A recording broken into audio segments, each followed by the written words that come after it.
Hi everyone, thank you for keep following and watching our podcast talk show. Something that we have been always on our agenda to actually pursue was about encouraging, on top of the storytelling, was critical thinking and critical debates and argumentative debates, having different discussions with different opinions, different perspectives. Today was the first time that we thought we would like to start experimenting that, and for the first topic we got Pigeon and Ali coming on board voluntarily, talking about some of the interesting topics. And the first topic that we did discuss was about the World War. I hope you enjoyed this episode. Hello, Pigeon. Hello, Ali. How are you? I'm good. How you been? Good.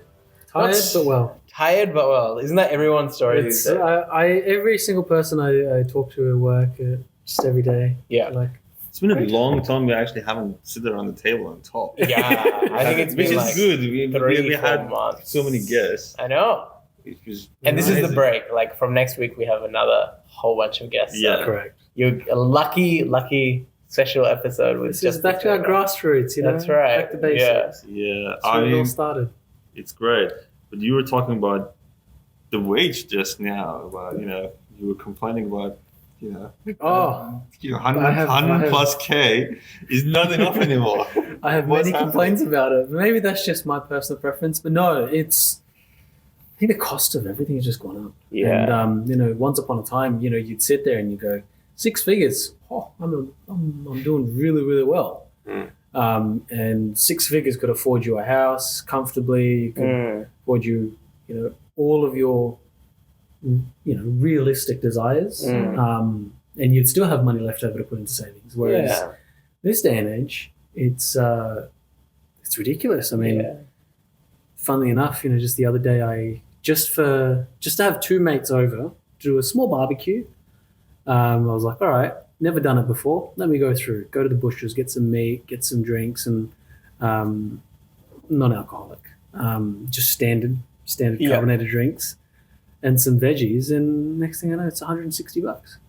Yeah, damn. Like, this is. Alcoholic probably is cheaper. It probably is, honestly, at this stage. But it's just like every single day I go to the shops. Yeah. You do the smallest amount of shop, Oh. and it's not even a bag full, and you're walking out with a $50 bill. And I know. petrol's expensive, so no, like, honestly, just looking at it, 6 figures is the new poverty line at this stage. That's the thing. Like, I keep reading that like the middle class is disappearing. Yeah. Because to be in middle class, if you look at not money, but like how much like possessions middle class people used to have, like to be able for us to have those amount of possessions again, you have to be in like $200,000 salaries. Correct. But like who's in there? Which means everyone's just going to the low class. So it's just high and low, Correct. no middle now. It's like very small middle. If you're a single individual, you need to be earning Yeah. 250, 300 plus to be well off. But as a couple, you both then need to be 6-figure income, which, I mean, look back 10 years ago, I don't think anybody thought that 2 people working 6-figure jobs was going to be considered barely Lower middle scraping class. in, lower middle class. Yeah. I know. This conversation, that was one of the reasons that when you asked me, like, we need to sit together and you said pick up the topic, because last time you picked a topic, so I said I'll have a topic. These conversations were things that were going to my head. And say, you talking about it, but it's not that simple. And I was thinking that what is happening? Okay, what is happening with the society in general? And I'm not an expert in that, because I don't want to play the role of the expert and say, okay, these are the problems. But I thought it would be interesting to talk about it, that what environment are we in, and is the environment that we live in at the moment is therefore the cause of what we're actually experiencing, which is the logical thing to do, like to think about it. But then, probably from a personal perspective, and perhaps we can invite other people as well, in a sense that how can we describe this environment that we are in? And that's where the topic came to my mind, in a sense, is that because this looks like a wartime to me. Okay? Because I'm someone who's passionate about history. Okay. And every sign that I am looking at, from here and there, I'm looking at, I'm like, these things doesn't look like a normal day-to-day life anymore to me. And it's like a flip just happened. And that's where the question came to my mind. It's like, you guys happily said, would be interested to actually talk about it. Like, are we all agree that we are not living in a normal life, day-to-day environment anymore. Peace doesn't exist. Correct. Whether we want to accept it or not, that's a different story. But the question is, are we already in a World War III, or we are before the World War III? Okay. Yeah. And if it is, what is happening around us? That's the topic that we would like to talk about today from personal experience. Okay. And tell us, because I know both of you are young, and young people usually don't like to listen to the media, so you're not really media followers. You go to work, you want to have your own social groups and chats and do all those things. And I would like to actually listen to your own experience. What do you think?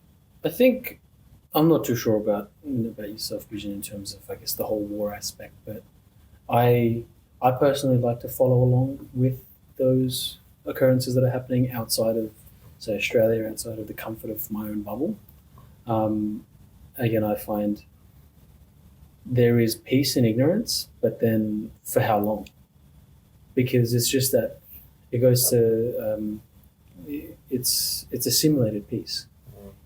So anyone can sit there and act like nothing's happening. Anyone can, make themselves ignorant to external factors, and they'll have internal peace. But then, for how long is that going to suffice? For how long are you going to be able to keep pushing that out? Eventually, it's going to come to your front door, and then you can't act like, oh, I didn't know this was going to happen. Well, it's gone to shit. So I try to follow along, and then, but in terms of, I guess, you saying, are we in World War III, or is World War III coming up? I think it's been fought for many years. I don't think this is a new thing. I think World War III, in terms of having originated and having actually started, it probably started many years ago. I mean, how do you say that? What do you because the thing is that the First World Wars, the Second World Wars, in terms of the most advanced technology they had at the time, they still had to face each other physically. They weren't able to attack one another without being within kilometers of each other.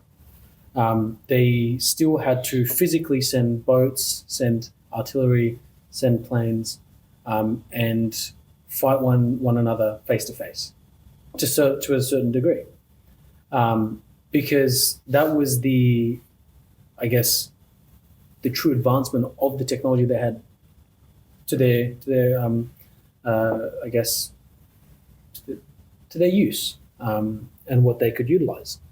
Whereas when we reached the age of the internet, when we reached the age of advancements within that space, then it led to, look at most of the governments around the world. A lot of the way that they're able to process their day-to-day work and their admin, their ability to either conduct things internally or externally with third parties, is all done through the internet. It's all done through the uses of either secure connections to other servers or through cloud. Even, for example, a big controversy within the US elections was that everything was done digitally. And then a rumor came around that the Russian spies or Russian hackers had infiltrated that election and had rigged it all. But from what we can't see, there is definitely these cyber attacks that are happening to every single government around the world on a daily basis, even multiple times a day, which we don't know. And as far as we know, they're dealing with it correctly. They're able to fend off these attacks, and they have the correct firewalls and the correct, defenses set in place. Cybersecurity, which is one of the biggest investments that I believe most governments either are making or should be making, is cybersecurity, because ultimately their whole country depends on that. And then also it's a big push for a lot of private companies. They're telling them, look, you need to invest in cybersecurity. You can have the best product, you can have the best service, but if you don't have adequate cybersecurity, then your services aren't going to be utilized. 99% of the time they're down. And that's why you look at a lot of these services out there that promote cybersecurity, like Cloudflare, a lot of these other companies. Their selling point is, we will make sure that your uptime is 99% guaranteed. Yeah, because that's what you need. I guess an example very recently within America was one of their biggest automotive softwares.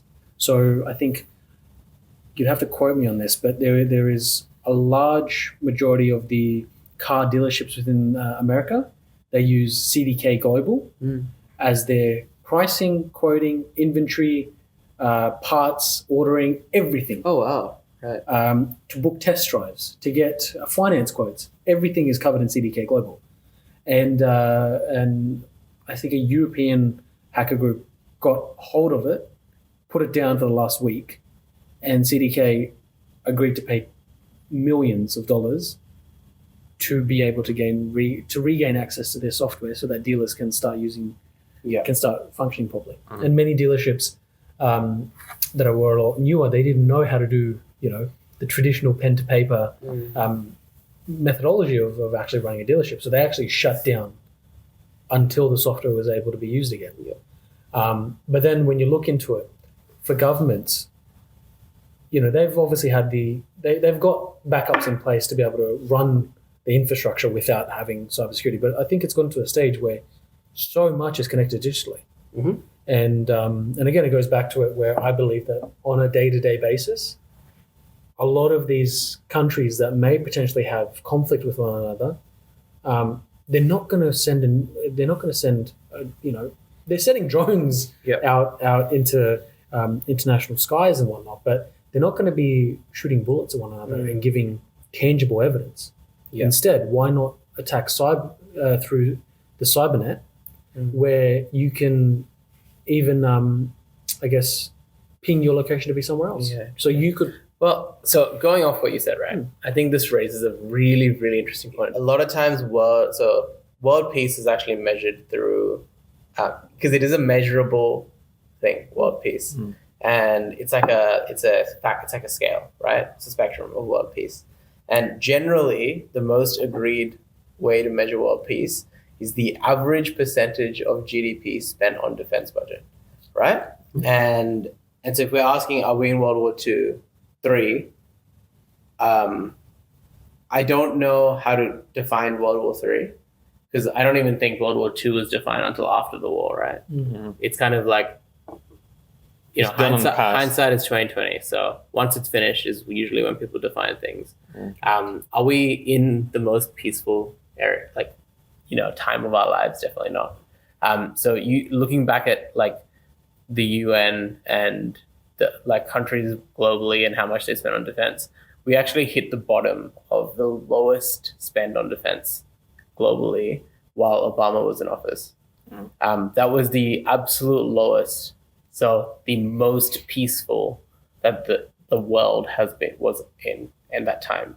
And ever since Obama left and Trump came in, actually the global spend of GDP has slowly, I'm not saying this is directly because Trump came in, I'm just saying from it for a timeline kind of thing, for reference, that ever since then has been when we've started seeing global defense budgets rise. And a really good, see, this is what I mean. Like I can think philosophically of what's happening in the world through my observation, but not through my personal life, that's right? Good, because like I live a very sheltered life. So your perspective towards those things is your personal experience. Well, it's not my personal experience because I haven't experienced it. But like, for example, like the reason I say that is because Australia, like even talking about being out of the middle class and you have to earn 200K, whatever, to have savings or have like income. I see the point you're making and it's true comparatively, but like we are still so lucky here in Australia. Like Australia has per person the highest savings amount in the entire world. I don't know if you knew that. We have the ability to have the most extra income after our expenses in the whole world. So for us to complain that it's not enough, I get it because relative to our own experience, it's not enough. Relative to the world, most people are living paycheck to paycheck, if not severely in debt. So like, or extremely poor. We actually have a really good balance, which is again why I say, yes, fuel prices have gone up. Yes, inflation is crazy. Our inflation is nothing compared to the UK, for example, right? Like cost of living there is insanely more expensive. So like when and it's because Australia is so isolated in a little island, we still have our own maintaining high enough GDP. We still have good talent and a lot of our, everything's done internally, which is why we are able to live kind of like, there's some things like oil, which we need from other places. But other than that, we are pretty good. We export a lot, but we don't have a refinery, so we have to get But compared to the UK, I mean, the UK has exactly is screwed. So like that's why, like from personal experience, we're pretty good. The fact that we're still investing in leisure and we're generous and we don't have to worry about our safety, like it's pretty important.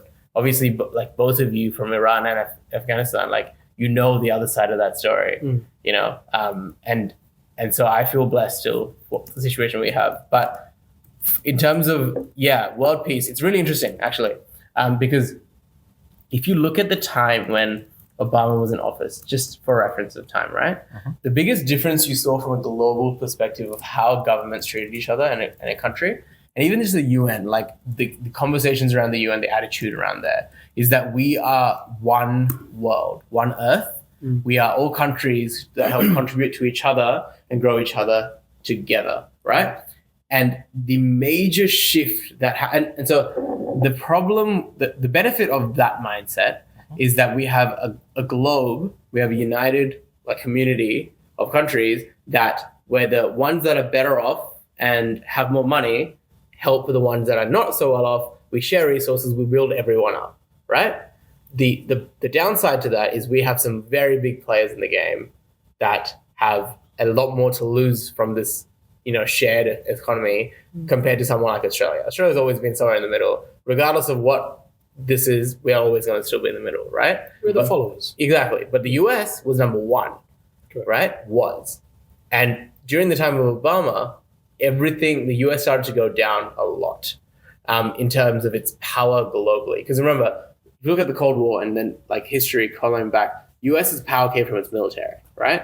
And so that kind of means that there has to be war for the US to have power. Because if you have Russia has how many nukes, right? But no one's scared of Russia because we're not at war with Russia right now. But it's only when Ukraine is terrified of Russia because of their nukes, but we're not in Australia. Russia's not going to nuke the US, right? Nuke Australia. But at this time of Obama, we had so much world peace because, all these countries were contributing to each other. It was like, we are one planet, right? And then something changed. Trump got into power, right? And Trump got into power with this mindset of America first, right? Let's make America great again. And what ended up happening was that, because it's true, America had declined, and I always say I always like to say Trump didn't just get into power. The people chose Trump, which means the majority of Americans had the same mindset as Trump for them to get into office, right? It wasn't just this one guy. This is what most Americans wanted, right? To have Trump. And at the end of his presidency, he accomplished the things that he was promising that he was going to give, right? So, and that's what the Americans wanted. They wanted to get that power back into America, make America great again, right? And doing that, it kind of threw a spanner in the UN's kind of work to make it one planet kind of country. Because America kind of pulled out and said they pulled out of the Paris Agreement, a whole bunch of these things, and said, no, we're going to do this ourselves. They brought manufacturing back in the state. It's great for America if you look at the scope of just America. America was doing really well when Trump was in office, right? But then the whole world saw how well America was doing, and they all kind of went, hey, if America can do this, we can do this too. And somehow this sparked like a feel of patriarchy back into people's hearts. And different countries started going, yeah, screw the world. We are our own country. We can be great as well. And again, the product of that is more funding into the military. Because if you are one globe, you don't need a military. You're all friends with each other. But the second you go, nah, screw you, rest of the world, I'm going to care about my own country, that's a big threat to make. And you need to have the defense force to actually back up that threat. And now funding started slowly going back into the country. And wars started breaking out because people want more and greed started happening. So it's I think, from that point of view, again, I'm not going to claim that it's World War III because I don't know what that looks like yet. World War II was a lot worse than what it is now in terms of how many people were actually at war and like how many countries were affected. Right now, it's kind of like proxy wars. You hear that a lot where like richer Western countries are like fighting, or not just Western, just richer big countries are using smaller countries to fight against each other by funding it. That's a common thing you hear as well. But the thing that I wanted to sort of go to, that's that kind of my rough comparison that you made between Trump and Obama. I would have to say that Trump, when he got into power, he ran America like a business, a for-profit business. So at the end of the day, you're always going to get rid of the external stakeholders that are leeching money off of you, and you're going to bring everything in-house, which is in regards to the manufacturing. And you're going to maximize your profits. So that's what they did. And of course, you would have to increase spending somewhere else. And to regain power, you go into military. What I would say in regards to that whole one world peace thing is I don't think Obama... Again, there's many conspiracies out there. But I feel like Obama played it in a way where externally and to the people and to the outside world, he was great. Lovely, wonderful people person. Did a lot of things. However, behind closed doors, I feel like there was a lot of... He would put his arm around you in terms of America and third world countries and smaller countries. Put his arm around you and comfort you, while at the same time stabbing you in the back. So I feel like externally it looked like America was playing game with everybody else, sticking by the rules. But then under the wraps, a lot of money went missing. A lot of funding went to areas which nobody knew what it was, and a lot of deaths happened under his. I do want to say, and I do want to clarify my point here. I'm not saying that Obama was the reason for the world peace. I'm just saying, so Trump was the reason for going away from it. Correct. He was the thing that caused the diversion, the path change. But Obama wasn't the reason it got to that. I think that was like a long time leading. Like ever since the Cold War, people were sick of just like looking behind their shoulder the whole time. And I think over time, slowly, the world was getting more and more peaceful. But then... So I'm going to act as a mediator here, or as someone who throws things here. Sure. Because I'm listening to the argument, and this is sort of like we try to build a logic and try to tell our audience how we can build logic. And by the way, we all here we love peace. We want to be the peacemakers. And I personally hate war. War is not good for anyone. But the fact is, like, if you're not prepared for war and you're not have that mindset that how you want to live and what is the meaning of the war, there is higher chance that you end up in war. Okay. Coming back to the evidences and the topics and things that you were talking, just going to throw back questions here. So I agree with you that Obama time, it was the lowest amount of that the West spent on defense, and you can see the stats. And as you see, it was probably the high peak of going through globalization. Yes, globalization is a good word for it. Yeah, that's right. And everyone knows here I'm favor of I'm not a racist person against anyone, so I do talk. We had different guests and we are happy with that. But if you look at the evidence here, is it specifically at the beginning of the Obama time, it was when the South China Sea it started to become a militarized area. So the artificial islands started to be built. So do you think that the West did wrong, or they sort of avoided responding to that reaction? Because obviously the West went through a phase of we don't have war, we don't need to spend on military. But other part of the world is like, nah, we have different game in place. Yes. Well, I think when the West dropped their guards, they kind of did it under the assumption that no one would fire at them. And so, but when they did drop their guard, people wanted to take that opportunity. I think because at that stage, the West was under the assumption that everyone was indebted to them. Yeah. Because when you really think about it, during a lot of the wars and a lot of the conflict that happened, America was both the instigator and then also the savior.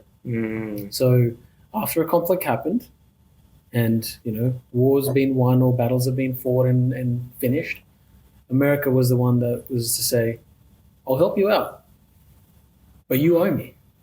So here's a couple $1 billion. You're going to have to find a way to pay me back with interest. So at the end of the day, regardless of what happens, you're going to be indebted to them. And that was one of the reasons why America, I believe, got into such great foothold of the whole world, was because, and again, World War II had a very big impact throughout the whole world. And then, there was a lot of cleanup, and obviously that was in conjunction with Australia, with, England, with a lot of the other nations. But then America was obviously the powerhouse in that. And then America was the one that ultimately then afterwards was helping a lot of, offering a helping hand to a lot of these nations to rebuild themselves, to sort of regain their status and their old, form, and to be able to thrive again. But at the end of the day, if I'm indebted to you, until I've been able to repay that, I'm never going to second guess what you tell me. I'm never going to go against you, because you could, with a snap of a finger, say, instead of owing me 20 billion, you owe me 40 billion now. I have a point here to say. Let's say you spend your entire life and building a technology, not a technology, building your life. Okay, you have had investment in that. Okay, because you needed to put some governance in there. You need to have an investment, time, effort, all that. And as a matter of fact, usually it's multi-generational. Okay, if I'm successful, if Vision is successful, Vision didn't come just out of the corner of blood. There was a family support, there was a community support, there was a group behind. And a lot of that is not measurable. Okay, but there is a value. There is a dollar value, even though we are not measuring a dollar value. And look at it from a country perspective, because you guys tackled the US in the sense that US wants to be in the power. If you invest in something and you build your community, yourself, your country, then don't you have the right to actually protect it? So in a other way around, I'm looking at like, if US goes somewhere and sharing their technologies with somewhere else, it's actually them being generous. This is something that Elon Musk was saying, and I agree, and I've heard from somewhere else as well. Like US had the most power to conquer the entire world after the Second World War. They had the atomic bombs, okay, Correct. and they had the military will. They had the least amount of damage to the country, and everywhere else, almost on the planet, they were one way or another were damaged. Okay, but instead, and everyone is judging for what happened with Japan, and I'm not going to go there because that's a different topic itself. But after the World War, US actually helped Japan not only build a advanced democracy in Asia, which is rare, but they also invested in their economy, which within 40 years' time, Japan's economy was probably as big as the US, and Japan is way smaller than US. So that's where I question your perspective about, how West is behaving, and the West wants all the power to itself. Well, I want to challenge you on that. But you know what though? Yeah. Like I get what you're saying, and like who wants all the power and everything. And the one thing I have to agree with though is that like if there was one country out of all the powers that had to rule the world, I'll pick the US. Correct. You know what I mean? Like out of the world powers, if I was gonna if China was gonna take over the whole world, Russia's gonna take over the whole world, or the US was, like you'd want the US. As worse as they are, they come with democracy and they come with free speech. See, my opposing view on that is, and you guys probably will, and many people will oppose it. I find democracy and the dictatorship of obviously China and Russia and all that, and I find it to be, it's the exact same thing wrapped in a different sleeve. Yeah. It's the exact same thing, but one thing that you'll find is that with communism and with those sort of dictatorships, it's run by fear. If you have fear over the people, as long as you have that fear, you will be able to control whatever it is. You'll be able to indoctrinate whatever you want to and have the final say. Whereas with democracy, and again, there's a lot of conspiracy theories, but the way I feel like with democracy in any of these countries are that I truly believe that there is one group that rules it all. However, you're going to have an easier time getting society and telling them, okay, you're going to have an easy life. You're going to have no worries, no stresses. You don't have to fight me. I'll give you what you want as long as you follow within my guideline. Sure. As long as you follow whatever I set out, you're not gonna have to fear me. So that's why I believe that with the communist countries, with democracy, it's all the same thing wrapped in a different sleeve of one rules with fear and it's visible. You can tell straight away. Whereas the other one, it gives you what you think you want. First it tells you what you may potentially want. Once you believe that this is the life that I want, it'll then give you what you want, but you're tied to them. And what I mean by that is by debt. So if you look in America, if you look in most of these countries, yes, these governments change every 4 years, or this nonsense. But most of the fundamental trajectory of the company stays the same. Because they need, it's that rigid structure of the government that's already set out. For America, for Australia, for England, for all of these countries, there is a set structure for how the government and what direction needs to move. It's just those small players that come in and say, I'm not going to build this road, I'm going to build that road. However, their true goal and their true unification, wherever it is the same. Is that there will be one greater leader, and the best way that you can get everyone else to follow. And I was going to speak in terms of that whole debt thing is you tell somebody, okay, I'm going to help you, but at the end of the day, you're going to have to do exactly what I tell you. Yeah. I'm not going to come over and smack you on the head. So you have to listen to me. I'm going to give you what you want. But at the end of the day, you still have to follow my rules. It's interesting because, like, okay, if we talk about democracy for a second, right? There's two things I had to say when your thoughts that came to mind. One is, like, when you talk about the difference between democracy and communism, or like a monarchy even, right? What democracy is built on the back of is capitalism, right? But what monarchy and communism is built on top of is like just status of people. It's who you are, not what you've earned. Right, and we need to fact check that, but the communism one, I do have to fact check because in my listen to the analogy though, right? So like, and that's exactly. Sorry, I'm not gonna criticize you because that is exactly what we want from the audience. To be freely come and express their ideas. Yeah, because the ideas, the thoughts, might be wrong or right, but we don't understand them unless we talk. Yeah, exactly. And no one has 100% of truth. Yeah. And no one is 100% wrong or right. You know what I mean? It's our perspectives. Yeah, exactly. And there's something I want to add to that, but I'm going to let you finish. Okay, so you go ahead. What I was trying to say was like, let's because I'm not 100% sure about communism. Because how is the leader elected in communism? Do you know? That's who has the most influence. It's who has the most influence, right? Well, it's okay. Let's just go by based on what I read. So ideally, based on their manifesto that they have, that you build the smaller communities. So the communities have a representative, and those representatives go to a bigger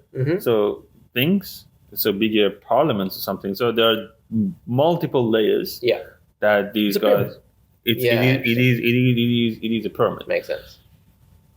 So they have promised that it is a better way of governing people. Yeah, but what in reality happened over the last 80, 100 years that, these ideas have been come to the power, the Marxism idea has been older than that. And they're slightly different between Marxism, socialism, and communism. But communism, specifically, since it hasn't been power and practiced in those countries, what it showed is that because it still is a hierarchy, okay, and people use power and abuse power because it's part of the nature of people. If you give someone power and it's unlimited power, whether it's a community, whether it's a family, whatever the structure is there, people get trained to it and they do abuse it. Yeah. Okay. So then they create their own fabric of this structure, which then it allows people to define how the people should behave, react, and go through those processes. So that's what it is. So, that kind of makes sense. Yeah. So continue on that. So I'm not going to speak more on like communism, but like the point I was trying to make was that like the thing with democracy is again built on capitalism, right? Which means, and this is the problem with democracy is that if you have more money, you have more power, right? But the silver lining is that democracy promises that anyone can make money, right? That's the one thing as well that's not promised in monarchy or in communism. Your individual freedom is affected the most. You have the most individual freedom in the democracy, right? So yes, money can sway a lot easier in democracy. Money talks more in democracy, but you have the freedom to make the money. And secondly, the reason money talks more is not because of democracy, it's because of the people in the democracy, right? Money talks more in democracy because of corruption, right? It's because when you give someone a responsibility to be in power, they have the freedom to abuse that power, right? And anyone can do that. And like a really good example of it is India, right? Where India is one of the biggest democracies in the world. Actually, I think it is the biggest democracy in the world. Now. Yeah, exactly. But it's not run very well, right? And because of corruption, right? People abuse money. Money talks, and and you can bribe very easily, right? Second thing, which what you said about the party switching, right? And this has only become extremely clear to me because of what's happening in India in the last government cycle, right? The thing with democracy is democracy will only work if you have two major parties that are very close to each other in which one's in power, right? Democracy actually only works if there isn't a majority, like isn't a hard majority, right? Because what happens if there is a hard majority in a democracy is that the minorities get oppressed, right? And this is exactly what happened in India in the last election cycle. So Modi was the prime minister and his party's BJP, right? And the problem was that Modi got elected into parliament, but then BJP also got almost all the seats in the parliament, which means there's no one to even oppose them, right? So essentially whatever they say goes. The democracy only works if you have two parties that are very close, which means even if one person wins the election and they're the prime minister, the opposing party in parliament, in the actual set, like in the house, parliament house, during the meetings, whatever they're called, there's still enough seats and people and representation to be able to oppose any ideas that they're not able to just overrule majority rules, put their hand up, push through whatever they want to. And so, yes, it's annoying that the government switches every 4 years, but I also think that's by design. Like if it was more of a majority, then I think an overpowering government that never changes is not a good thing. You kind of need it, and that's where. Sorry to cut you off, but because you both talked about money, I'm going to throw something else in before you start. So this is out of ChatGPT, okay? Give or take, something between 70 to 80% of the goods and services in Australia is coming from overseas. Okay, so we are importing more things than exporting things. And we know most of it where it comes from. I don't need to recall that. The audience, you guys know. What's the top three? The top one is the focus of the topic, because I mean it's China and US, but the China is above. If I'm not wrong, and if I can trust ChatGPT. Oh, top three countries. Yeah. I was asking top three exports, whatever, but that's fine. Let's not go there. Yeah. I'm just gonna, because I'm not gonna like fabricate your logic. I'm just gonna throw in stats, and then we can continue on that. And one of the things that you guys mentioned about the life disruption already happening. Okay, so 60% of the construction material is coming in Australia is coming from China. Okay, almost between 80 to 90% of the entire building material is coming from overseas. If not China, it's coming from some overseas. Okay, and we do now have a disruption in we have a problem on the basics of life, which is shelter. Okay, you mentioned that your shelter. Yes, correct. But the reality of the existing is that and the other thing that I need to mention, and I have to double check here, is between 60 to 70%, 60% or something like that, a huge number of our assets or the value of the society is all of the media, because all the superannuation, everything is in the real estate. So if the real estate disrupted, the economy will be disrupted. Okay. So from outside perspective, everything looks and seems very cool and nice, but it looks like a peace before the storm. You know. So one more thing, because you talked about the communism and democracy and all that. So in a democratic country, in a democratic system, the way you run a business is based on, so the market decides the value. Okay.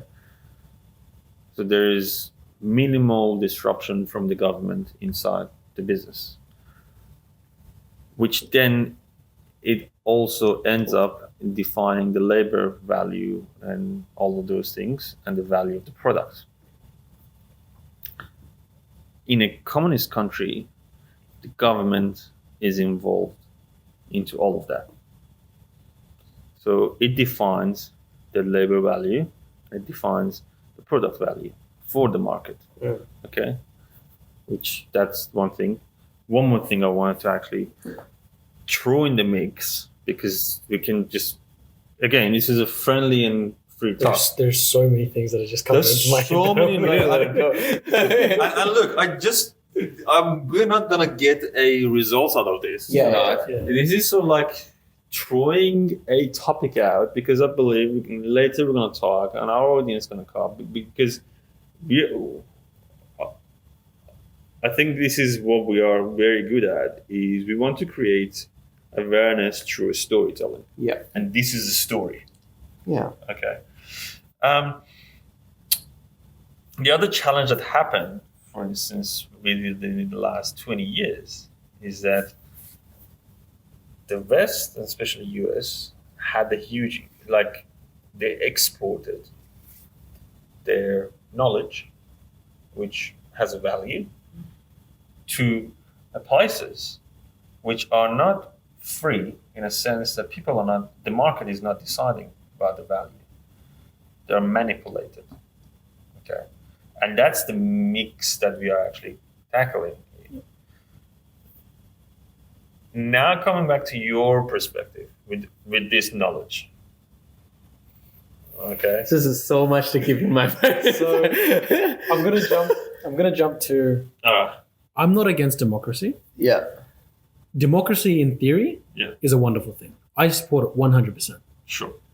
The way that it's become is the fact that it's a re-sleeved version of communism, because communism is status and power, and of that hierarchy of the triangle of it cascading down. Democracy is the same thing. If you look at it, every single suburb has a minister or a premier. There's I guess members of parliament that run those areas. That then you vote. They listen to the people. They take it to. I guess the difference is what they're voting on. Yeah. So like those, I think, I don't know about too much about communism, but from what you explained, correct me if I'm wrong, but like the leaders of a communist community is not about the ideas that they have. It's about their popularity. Correct. But in a democratic country, you're right. The council Same popularity. Is it though? I thought it was more about what are they bringing to the table? Like, what are their policies? What are their ideas? Well, you're going to bring the policies that people want to hear. Yeah, that's the problem. You're never gonna truly tell people what you're gonna do. You're gonna tell them what they want to hear, and then once you get into power, then you look at it. Most of look back many years of what premiers have promised, what prime ministers have promised, Labor, Liberal, all of them. They only, correct me if I'm wrong, I would say only meet half of their commitments. They promise so many things, and then when they actually get into power, they realize we actually can't afford it, or we don't have the capability to do this. We just overcommitted. We only have 4 years. Who gives a shit? Let's ride out the way for 4 years. Let's hope that people forget the promises we made, and let's just capitalize on the things that we promised as well. So again, for me, it truly feels like whatever democracy has become in this day and age is a re-sleeved version of communism. Because again, we're going to have those leaders of those suburbs, I guess in Adelaide it's Casey and whatever it is, who then take those ideas to the premier. The premier then takes it to the federal government. And again, it's a hierarchy. Same thing. And then it falls into that thing where the majority of this, that. But then what you'll find is Labor and Liberal, as much as they like to feel, as much as they play this big game of being opposed to one another, their fundamentals are the exact same thing. And one really big thing that I want to point on that happened very recently was, to be honest, I don't know anything about this member of the Senate. One of the members from Western Australia, I think she's the youngest person to go into government and the first lady to wear the hijab. I think it was Senator Paymon. So she went against Labor's fundamental values of Labor. The Greens brought up a bill against around the Palestine-Israel. Labor had their views, and then Senator Paymon opposed those views. So they crossed I think it was like crossing the bench or something. And because of that, they were suspended. Yeah, right. Because of their views. So at the end of the day, you have to follow exactly what that party dictates. You don't have your freedom of speech. You have to follow. Which is why I guess like independent members of parliament is like in America they have that. They do. But here we don't. So Here Australia we have to be part of a party. We have them in concept, which is now, she is now an independent I see. member of parliament. Yeah. However, they can bring anything up. Yeah. But the majority is always going to have the final say. But she signed up, so just brought up because she signed up in the principle in the Labour Party. So it is like a contract. Correct. Which she signed up for it. Yep. Okay. And the Labour Party, so the election cost money. Of course. Okay. So that's how it is. Let's keep that there. Yeah. Because I want to throw something. I mean, by the way, I forgot to mention something else as well. Some of the most advanced democracies in the world are the monarchies, like in the European, countries. For instance, Scandinavian countries, are the monarchies.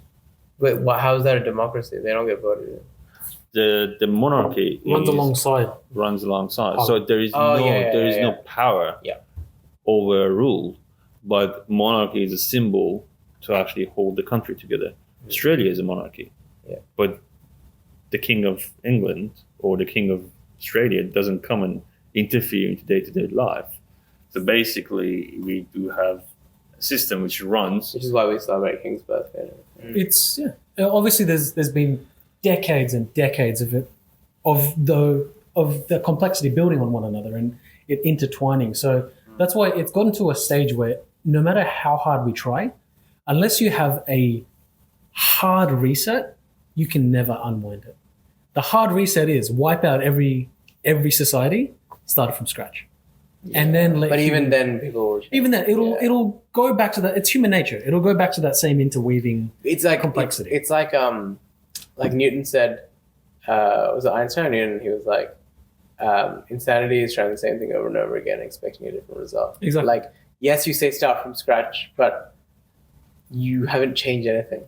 I think fundamentally the problem is not the systems that we set up. The problem is us as humans. Yeah, you need to change the fundamentals of what a human being is. Yeah, I mean, like, how do you take the idea of greed, like, what genetically remove greed from people? You can't. And like, even if you could, why would you? No, unless you genetically mutate. Yeah. But then what you'd have to do is you'd have to genetically mutate a new line of humans that don't have that fundamental of greed and of that bullying nature. Yes. And then you'd have to wipe out every single person that doesn't have that. But this is the problem though, right? You can't just do that. Exactly. Because yes, in theory, right, greed is bad. And this is why we need philosophers in the world, right? Because you have to think about these things. Yeah, it's like in theory, greed is bad. Just like mosquitoes are bad. But if you wiped out every single mosquito on the planet, you have no idea how that would affect the biodiversity of the planet. Yeah. Because that is linked to some other thing in the world and everything is intertwined. And so, yes, greed is bad, but it's only bad. It's like everything's in moderation, right? Exactly. Even greed, you need some of, because competitive spirit comes out of greed. Exactly. And competition drives innovation. Advancement has run on greed. Yeah. However, again, it falls down to that moderation aspect of it, is where it's human nature. You're never going to be able to truly stop it. Yeah. You can try though. Like there are things, I think democracy, at least in theory, like you said, in theory it's correct. But what we have to do is make it flexible to suit human nature. Like, I don't know if you saw the new bill that's coming out in SA where they're banning political donations. Yeah. I think that's a great step. That's great. That's a great step. I support that. Again, it's not, but like, it's implementation, right? But there's other ways. There's always going to be another way around. Exactly. And this is like the tax code. Yeah. Right? It's like the tax code in companies. Like or PwC in the government. exactly, right? They have to I want to leave. It's like we'll help you write the tax code, but we'll also advise companies that have to abide by that tax code. But more importantly than that, the reason in the first place that they have to reset the tax code every couple of decades is because even the government knows by the time it gets to 20 years down the line, they'll find all the loopholes. You'll go around it. You have to reset it. You have to write new things because greed gets in the way. Correct. And I think it's naive to think you can, like, the solution is just an imperfect system and that there is a perfect system out there that we have to figure out. The example of that, for instance, if you go and read about the communist countries, you have been for instance, communist Russia, the promise was that you've been given the house and you've been given food and everything around this. It's okay. And to commit to the country. But then so I have to articulate it in a different way because it doesn't come out. So there is a different perspective when you say you are helping someone to when there are people in the hardship, so you must help them. Okay, so we don't have that's what we have. Certainly, I think we have had this discussion before. But there's a different way. Is that yes, you have the support. Probably we need to talk about the universal basic income and all that, but that's different from when you are giving, like when you provide too much comfort. It probably wasn't too much comfort, but then you're not giving people something to work on, to have a vision for the future, to be able to actually build something. Because psychologically, humans, if they stay through history, we were hunter-gatherers. We were just, we were going from one place to another place, okay? And it's part of our DNA. If we're stuck into one place, and if we don't see the future, and we not try for it, there will be something like we're not moving to anywhere. You know what I mean? So we get stuck. And that's where you get depression through the society. And at the moment, even though we're not a communist country, I think that depression is applied throughout the country and the people. Part of it because our democracy has been manipulated. Yeah. I wanted to actually get to this point. Yeah. What do you think of that? Are you agreeing with that? I do agree that because ultimately, the three of us can sit here and say we can have vision, right? But ultimately, it falls down to capitalism is run on who has the most money, and capitalism is run on money. So whoever controls the money will ultimately have the final say if anyone's vision and dreams come true. The difference between democracy and capitalism and communism is that communism tells you can dream, but it's never going to happen. For us, they're going to say, dream, be hopeful. We'll choose if it happens or not, right? And again, that's why when it comes to these moments like now where things feel so out of reach and things feel so expensive and that we're not able to work towards it, that depression is going to hit us. We're going to say, I'm doing everything that I can. The company, which is the country, has promised me this, but no matter what I do, I'm never going to reach it. And that is where, this whole depression, this whole difficulty comes into it. But then one thing I wanted to touch on was that how democracy has led to the privatization of companies. It promotes companies to go on out on their own and to not have the government interfere. The issue with that is, and it goes back to the point of the US showing Japan, teaching Japan and establishing these financial markets elsewhere, is the fact that the US is the one that created those financial markets. They know the fundamentals of it. They know how to manipulate it. They know how to control it. And if you privatize companies in, say, Australia and all these other countries, who controls the money? It's the US. Who's ultimately going to have the control over that money, which is what these private companies need, is the US. And the financial markets and you mentioned Japan. And one thing that, last year we visited Mount Gambier. And on the way to Mount Gambier, you go there, forests and forests, hectares, hundreds of thousands of hectares of land covered in trees. And it's one of the biggest tree farms in Australia. It is our largest producer of trees. And I was so fascinated. We drove past the actual logging center, and I saw the company sign. I was like, oh shit, let me have a look. What's the share price? What's the actual fundamentals of this company? Guess who owns that company?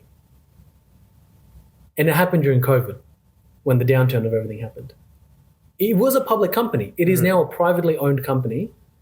It is the largest. China? It is the largest wood producer and exporter in all of Australia. Yeah. No, don't know. Japan. Really?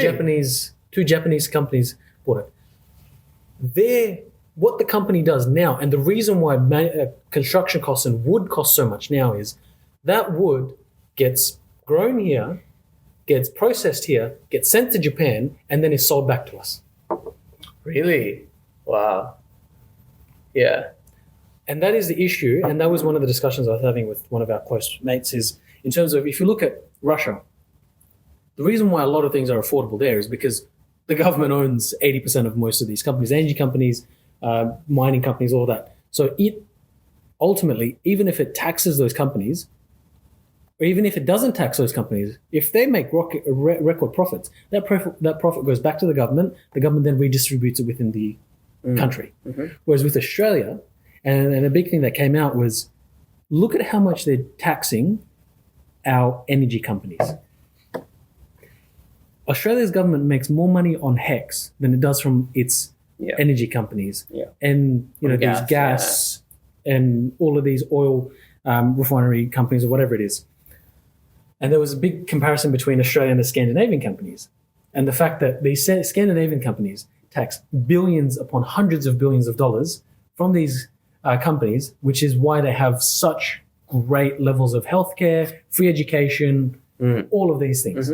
Yes, they pay higher taxes, but because of that.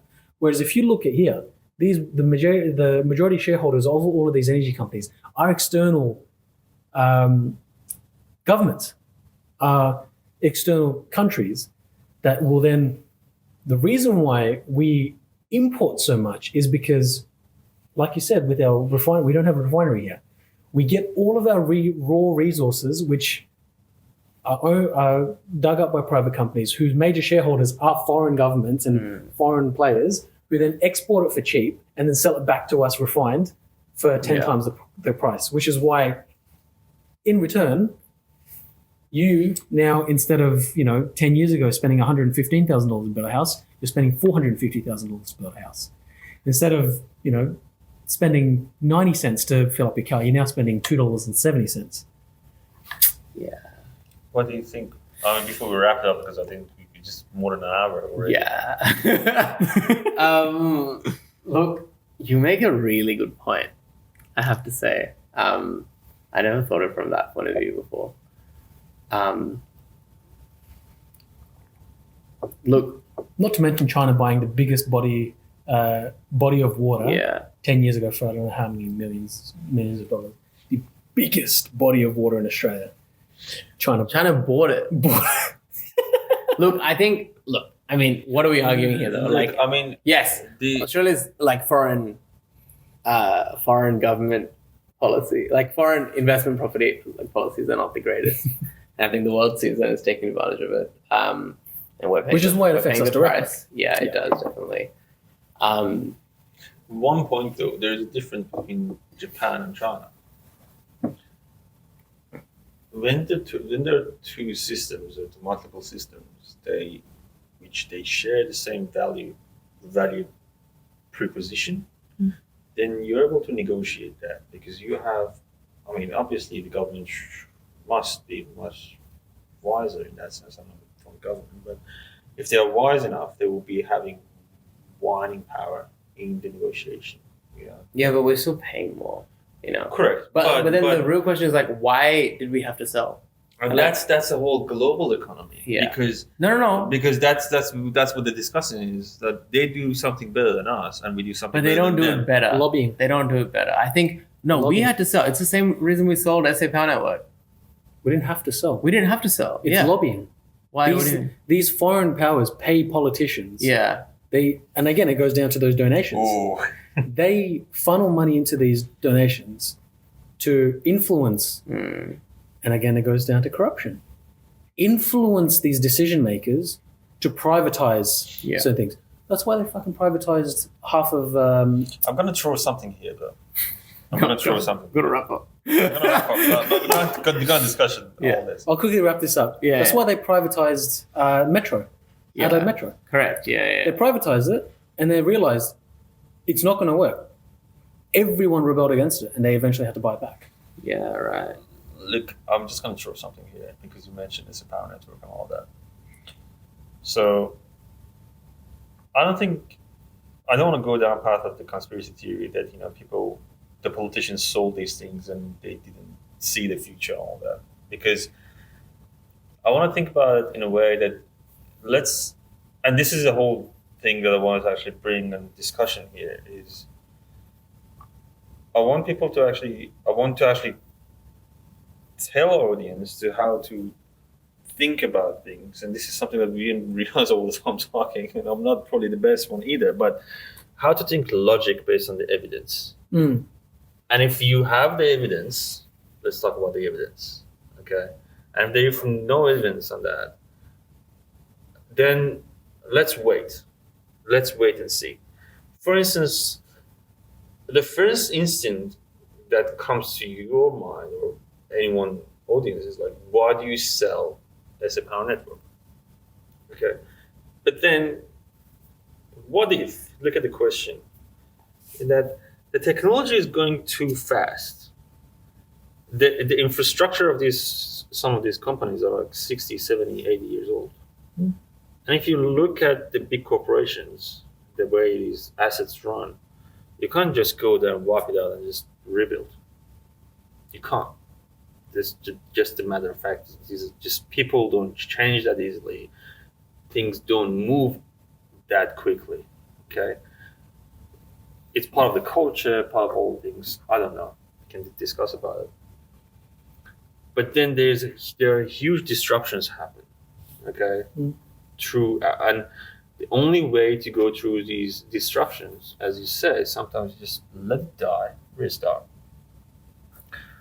I suspect, because I don't have any evidence that the monies that these government people lobbied, it went to their pocket.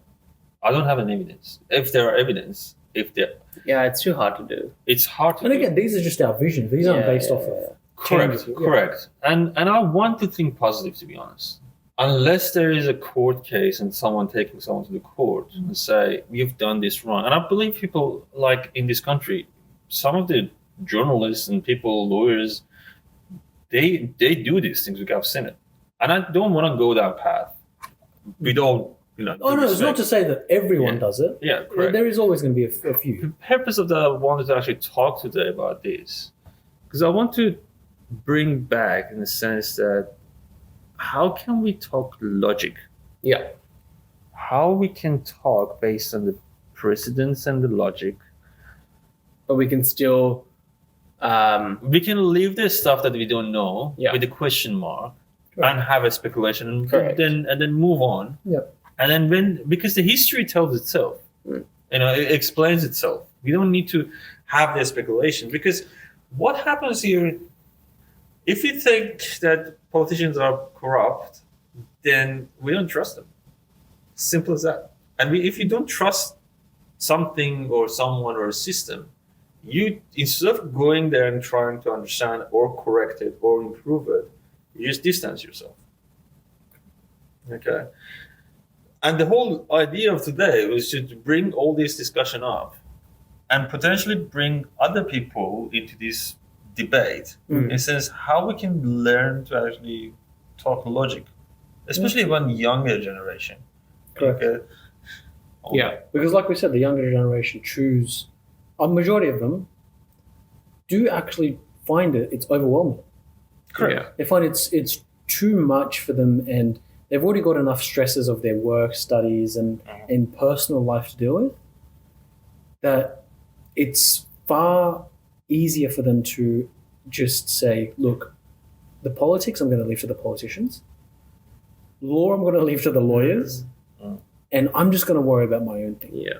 Whereas, back in the day, it's also back to like what you said, where to wrap up, where like we have Liberal and Labour, but fundamentally 90% is the same. And so as a young person, where even if I didn't know who was in present, like in power, my life doesn't change. And so why should I care? Correct. So I see that point of view, yeah. So, yeah. Thank you, both of you. Be participant in this discussion. But this is something that I was passionate to actually do. Yeah. To bring young people and just listen. Basically, just listen and try to just raise questions. Yeah. Because that's been always part. The attention span of young people, especially, is becoming shorter and shorter. Younger people cannot sit and make a logical discussion. Yeah. It's becoming very difficult. Thank you.